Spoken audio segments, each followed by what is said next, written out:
DCP কাজল ঘোষাল ইউবিনকে হুমকি দিয়ে বলতে থাকে, বিয়ের দিন জুইয়ের বাড়ির পাশে তোমার গাড়ি যদি আমি দেখি তাহলে তোমাকে অ্যারেস্ট করে নেব, কারণ তোমার বিরুদ্ধে এর আগে থেকেই 2টা মামলা চলমান আছে, 2টা খুনের আসামি লিস্টে তুমিও রয়েছ, সন্দেহের তালিকায় কিন্তু তুমিও রয়েছ। তারপর অন্যদিকে দেখা যায় জুই তার বাবাকে বলতে থাকে, বাবা তুমি তোমার নিজের লাভের জন্য নিজের মেয়ের জীবন বলি দিচ্ছ। তো বন্ধুরা, এই নিয়ে বিস্তারিত জানতে হলে ভিডিওতে লাইক দিয়ে পুরো ভিডিওটি দেখতে থাকো।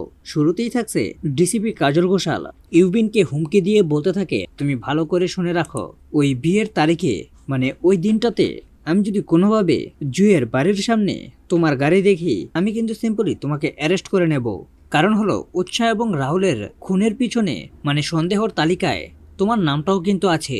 আর এদিকে দেখা যায় জুই তার বাবাকে বলতে থাকে, তুমি না আমাকে খুব ভালোবাসো, তাহলে শুধু তোমার নিজের লাভের জন্য নিজের মেয়েকে বলে দিচ্ছ।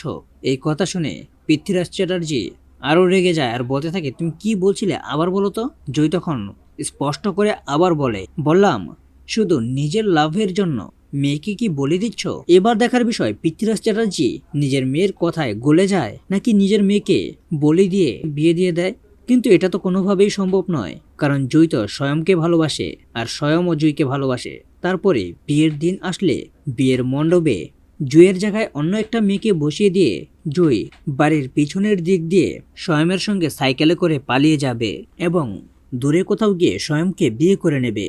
তো বন্ধুরা, এই নিয়ে তোমাদের মূল্যবান মতামতগুলো কমেন্ট করো আর এরকম নিত্য নতুন সিরিয়ালের আপডেট পেতে এখনই চ্যানেলটা সাবস্ক্রাইব করো।